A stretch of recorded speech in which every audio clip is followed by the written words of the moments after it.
یہ East Asian tigers ہمارے سامنے نکل گیا آگے. اور وہ مجھے یاد ہے ہر دوسرے دن آتا تھا کہ میں جی پاکستان کو ایشین ٹائیگر بنا دوں گا, کوئی کہتا تھا. لیکن ایشین ٹائیگر تو بنا تھا ایکسپورٹس بڑھا کے. اور پھر چائنا کی بھی ساری جو گروتھ دیکھی انہوں نے کانسنٹریٹ کر کے ایکسپورٹس بڑھائی تھی. مجھے یاد ہے مہاتر محمد سے میں 20 سال پہلے ملا تو وہ مجھے بتا رہے تھے کہ ہم نے باقاعدہ ایکسپورٹس بڑھانے کے لیے پہلے ہم نے الیکٹرانکس کی اس کو کاٹیج انڈسٹری بنایا. گھروں کے اندر ہم نے چھوٹے چھوٹے اسمبلی پلانٹس لگائے. ادھر سے پھر ہم نے ڈیولپ کر کے آہستہ آہستہ وہ $80 بلین کی ان کی پرائمری ایکسپورٹس تھی پہلے ربر یا ٹن کی, وہ ساری انہوں نے الیکٹرانکس کے پورا انہوں نے اپنی اکانومی اٹھا دی. یہاں کبھی کسی نے کوشش نہیں کی. اور خاص طور پہ یہ جو پچھلے 5 سال میں ہمارے آنے سے پہلے آپ ذرا دیکھیں تو صحیح, وہ ابھی گراف جو شوکت نے دکھایا وہ ایکسپورٹ اسٹیگننٹ تھی. اور ایکسپورٹس اگر آپ کی بڑھ نہیں رہی تو ملک کا کیسے آگے بڑھ سکتا ہے. اور وہی ہوتا ہے, تھوڑی سی ہماری گروتھ ریٹ اوپر جانے لگتی ہے, کرنٹ اکاؤنٹ کے اوپر پریشر پڑ جاتا ہے, وہ پھر ہمیں IMF کے پاس جانا پڑتا تھا. اور اسی سائیکل میں ہم پھنسے ہوئے تھے. تو ہم نے آتے ساتھ ہی پھر جب کوشش کی ایکسپورٹس کے اوپر اور بڑا زور لگایا ایکسپورٹس کے اوپر, اور پہلی دفعہ ایکسپورٹرز کو بلایا, کانسنٹریٹ کیا کہ ہم کیسے ان کی مدد کر سکتے ہیں. باہر بھی گیا میں, جتنے بھی دورے تھے تو میری پوری کوشش ہوتی تھی ہم اپنے ایکسپورٹرز کو ساتھ لے کے جائیں تاکہ ان کی کسی طرح ان کی مدد کریں, کیونکہ اس کے بغیر تو کچھ نہیں ہونا تھا. دوسرا ہمارا اثاثہ اوورسیز پاکستانی ہے, کیونکہ میرا انٹریکشن ان سے بہت زیادہ ہے اور مجھے انہوں نے سپورٹ جس کو کہتے ہیں فورن فنڈنگ,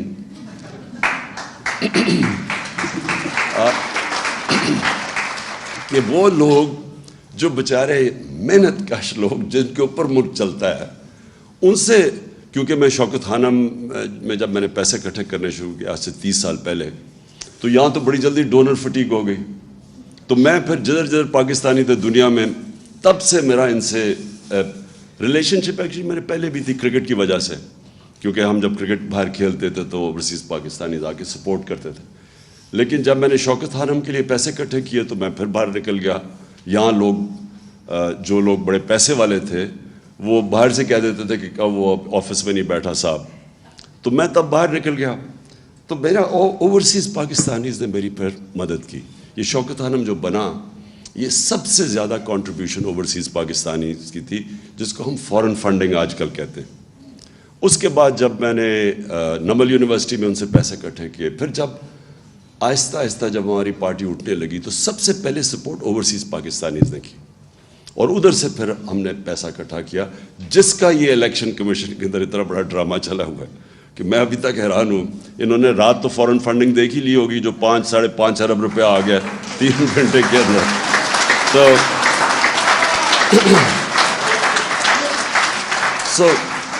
ہم نے میں تب بھی جب میں اوورسیز پاکستانیز کو ملتا رہا تو میں نے ہمیشہ, میرے دل میں یہ تھا کہ ایک دن آئے گا کہ یہ پاکستان کو بیل آؤٹ کریں گے. IMF نہیں کرے گی, فرینڈلی ملک نہیں کریں گے, یہ کریں گے بیل آؤٹ. کیونکہ ان کے پاس جو پیسہ اس وقت جو ڈالرز پڑے ہیں, اگر ہم صحیح معنی میں اس کو ہم ٹیپ کر لیں, اور ہم نے کیا, ریمیٹنس میں ہم نے بڑا زور لگایا اور ریکارڈ ریمیٹنسز آئیں, اور ایکچولی اس کی وجہ سے ہم بچے رہے, کیونکہ انہوں نے 31 یا 32 ارب ڈالر بھیجا باہر سے, کبھی اتنا پیسہ نہیں آیا تھا. اور یہ بھی تھوڑی سی ایفرٹ کی تھی ہمیں, کیونکہ ہم اتنے اور پرابلمز میں پھنسے ہوئے تھے. اب جو میں سمجھتا ہوں کہ یہ جو اب صورتحال جس بھی گورنمنٹ کو ملے گی, اس کو بڑا out of the box thinking کرنی پڑے گی. یعنی اس کو پاکستان کو ایسے چلانا پڑے گا جو اب تک ہم نے پاکستان کو نہیں چلایا. ہمیں اب وہ سٹیپس لینے پڑیں گے جو اب تک ہم نے وہ سٹیپس نہیں لیے. ہمیں پہلے سے, اب جو میری شوکت سے کل بات ہوئی تھی, اب پہلے سے ہمیں وہ تیاری کر کے آنی پڑے گی جو ہم نے 2018 سے پہلے نہیں کی. وہ کر بھی نہیں سکتے تھے, کیونکہ ہمیں پہلی پریزنٹیشن تو ملی جب میں پرائم منسٹر آفس میں تھا, تو مجھے تو پہلی دفعہ پتہ چلنا شروع ہوا کہ وابڈا میں کتنا حالات ہے, تو پینشنز اب کدھر تک پہنچ گئی ہیں. مجھے تو آئیڈیا ہی نہیں تھا ان چیزوں کا. میں وہ دیکھ رہا تھا کہ جب جو بائیڈن جب پریزیڈنٹ بنا تو 2.5 مہینے پہلے پریزیڈنٹ جب الیکٹ ہوا اور آفس میں گیا, 2.5 مہینے پہلے اس کو پریزنٹیشنز ہر ڈپارٹمنٹ نے دی. تو ان کی پوری ٹیم کی تیاری تھی. جیسے انہوں نے آفس سنبھالا تو ان کے پاس پوری سارا سمجھ تھی کہ کون سی ایریاز میں کیا انہوں نے کرنا. تو میں تو جب پہلی دفعہ آفس میں آیا تو پہلی دفعہ مجھے پریزنٹیشن ملی کہ یہ جی کرنٹ اکاؤنٹ ڈیفیسٹ کتنا ہے تو فلانا یہ ہے. تو اب ہم نے فیصلہ کیا کہ ہم اب پوری اپنی اکنامک ٹیم بنائیں گے, اور وہ صرف یہی نہیں کہ اسیس کرے گی, لیکن اب وہ out of the box thinking کیا ہے. اور میں یہ کیوں کہتا ہوں کہ دیکھیں یہ تو کوئی اکنامکس نہیں ہے نا کہ آپ قیمتیں بڑھاتے رہیں اور پیسے اکٹھے کرتے رہیں. یہ تو کوئی اس میں کوئی جینیس نہیں چاہیے. وہ تو ایم کیو ایم بڑا اچھا پیسہ اکٹھا کر لیتی تھی بھٹا لے کے, وہ تو لوگوں کو پیسے بڑھا دیتے تھے نا. وہ جو دکاندار تھا وہ اپنی قیمت بڑھا دیتا تھا اسے جب پیسے لیتے تھے. تو یہ تو کوئی اکنامکس نہیں ہے. اکنامکس یہ ہے کہ ابھی ثاقب شیرانی نے بڑی اچھی بات کی کہ دیکھیں سب سے پہلے آپ فیصلہ کریں کہ آپ نے اپنے انسانوں کو پروٹیکٹ کرنا ہے. آپ کا جو سب سے ونریبل سیکشن آف پاپولیشن ہے اس کو آپ نے کیسے بچانا ہے. اور یہ دو پارٹیز یہ انہوں نے جو کیا 4 مہینے کے اندر, اس سے واضح ہو جانا چاہیے کہ ان کے ذہن میں کبھی بھی انسانیت ان کے ذہن میں نہیں آئی.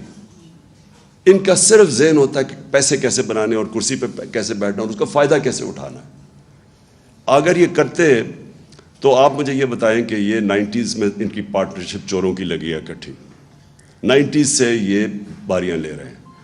پچھلے 62 سال میں 30 سال یہ دونوں خاندان پاور میں رہے ہیں. کب انہوں نے انسانیت کی فکر کی؟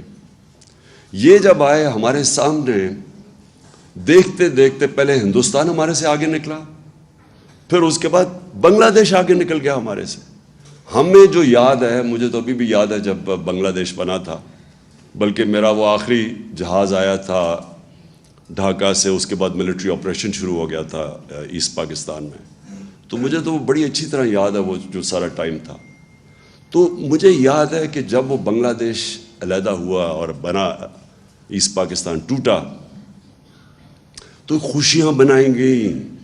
میں وہ ڈرائنگ رومز ابھی مجھے یاد ہے, لوگوں نے خوشیاں بنائیں کہ اتنا وہ سارا ہمارا پیسہ وہاں چلا جاتا ہے, وہاں سائیکلون آتا ہے تو ہمیں اس کو سبسیڈائز کرنا پڑتا ہے. میں نے یہ کانوں سے یہ باتیں سنی ہوئی ہیں کہ چلیں شکر ہے بوجھ اترا.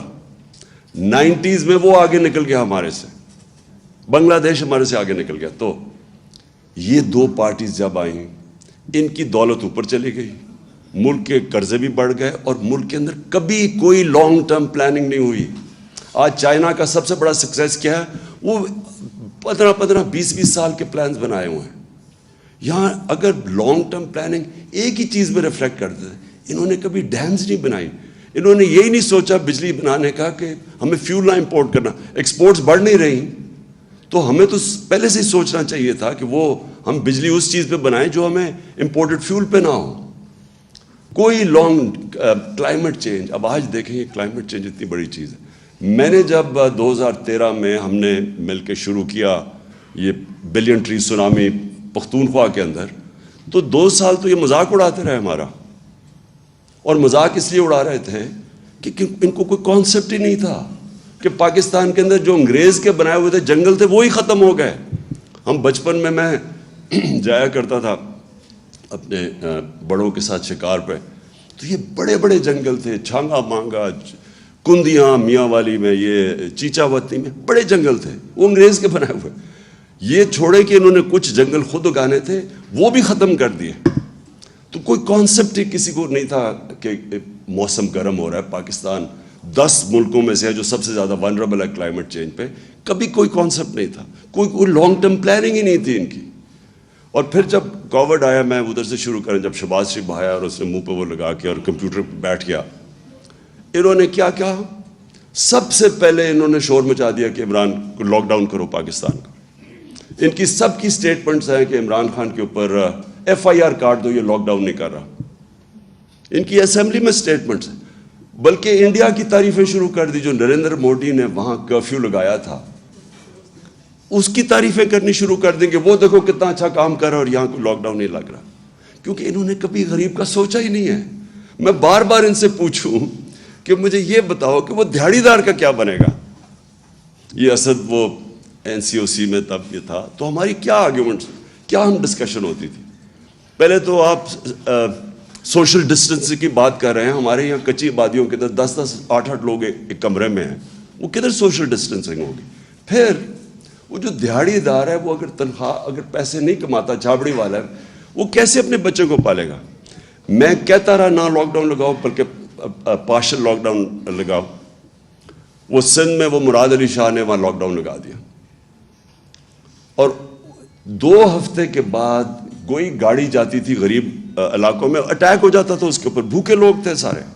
اس نے پھر ڈر کے پھر میرے کندھے پہ بندوق چلائی. اس نے کہا اچھا اب آپ کہہ رہے ہیں تو ہم لاک ڈاؤن ہٹا رہے ہیں, کیونکہ وہ ڈرا ہوا تھا کہ اگر وہ ہاسپٹل میں زیادہ لوگ آ گئے تو پھر میرے اوپر وہ بلیم کرے گا. لیکن میں صرف اسے ایک مینٹل ایٹیٹیوڈ آپ کی بتانا چاہتا ہوں کہ ان کے کبھی بھی ذہن میں عام آدمی نہیں تھا. انہوں نے سوچا ہی نہیں کہ عام آدمی کیسے گزارا کرے گا. دیہڑی دار ہے, یہ ہے, کتنے لوگ ہیں. ہمارا جو لیبر ہے وہ زیادہ تر تو انفارمل سیکٹر میں ہے, اس کی تو کوئی رجسٹریشن ہی نہیں ہے. تو آپ کیسے ان کی مدد کریں گے. اس لیے مجھے کہتے ہیں جی وہ دیکھو چائنا نے کیا کیا تھا. ووہان سٹی میں جب چائنا نے لاک ڈاؤن لگایا تھا, ایک گھر پہ کھانا پہنچایا تھا انہوں نے.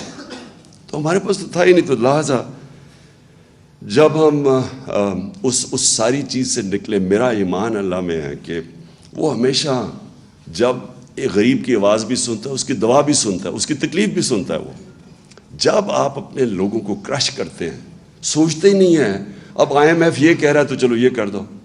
انہوں نے آتے ساتھ ہی جتنے سٹیپس اٹھائے ہیں, ایک دفعہ مجھے بتائیں کہ ایک عام آدمی ان کی ذہن میں فیچر کیا ہے کہ آج یہ ابھی جو فگرز بتائی ہیں ثاقب نے, جو کہ 45% اگر کنزیومر پرائس انڈیکس, میننگ کہ وہ کھانے پینے کی چیزیں جو عام آدمی کو افیکٹ کرتی ہیں, جو بجلی ہے جو عام آدمی کو افیکٹ, انہوں نے سوچا کہ اس کے اوپر کیا گزر رہی ہے.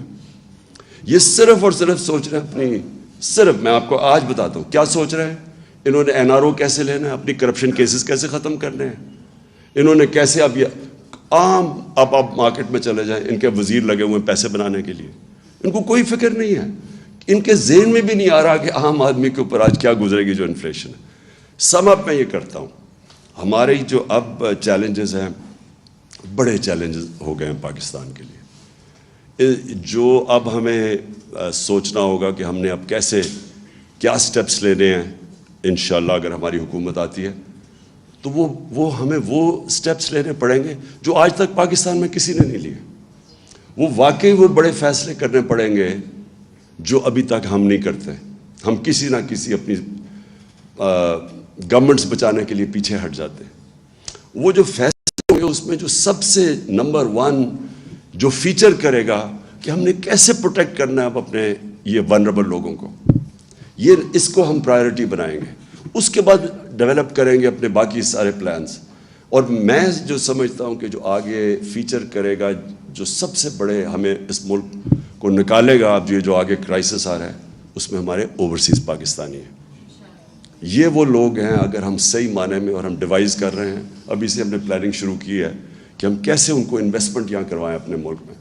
کیا چیز, کیونکہ انویسٹمنٹ کا سب سے بڑا پرابلم پاکستان میں کیوں ہمارے دور میں ہم نے, اور بلکہ انویسٹمنٹ آ رہی تھی لیکن رکاوٹ کیا تھی کہ جی اب گورنمنٹ جا رہی ہے تو 2 ہفتے میں جا رہی ہے, 3 ہفتے میں جا رہی ہے, اب دھرنا ہے. اس کی وجہ سے ایک انسرٹنٹی کریٹ کی ہوئی تھی.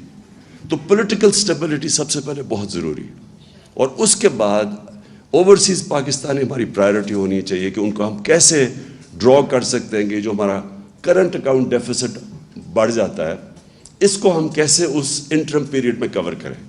میں نے 2 بڑے پروجیکٹ سوچے تھے اور دونوں اوورسیز پاکستانیز کے لیے تھے. ایک ابھی جو راوی سٹی, ایک نیا شہر, کیونکہ وہ سب سے زیادہ اس میں اوورسیز پاکستانیز کا انٹرسٹ تھا. دوسرا ایک بنڈل آئلینڈ ہے کراچی میں, بالکل وہ پڑا ہوا ہے ایسے ہی, سارا سیوریج جا رہا, یعنی وہ کوئی بیکار جگہ ہے. ادھر سے ہم نے پوری پلاننگ کر لی, بڑے انویسٹرز آ رہے تھے, دبئی سے بڑے کنسورشیمز آ رہے تھے اس کے اندر انویسٹ کرنے. دونوں سیبوٹاج کیے گئے. بنڈل آئلینڈ ہم کام شروع کرنے لگے, سندھ گورنمنٹ نے NOC وڈرا کر لیا. یہاں جو راوی سٹی تھی اس میں ہمیں بڑے بڑے انویسٹرز آ رہے تھے, بلینز آف ڈالرز آ رہے تھے ہماری انویسٹمنٹ کے لیے.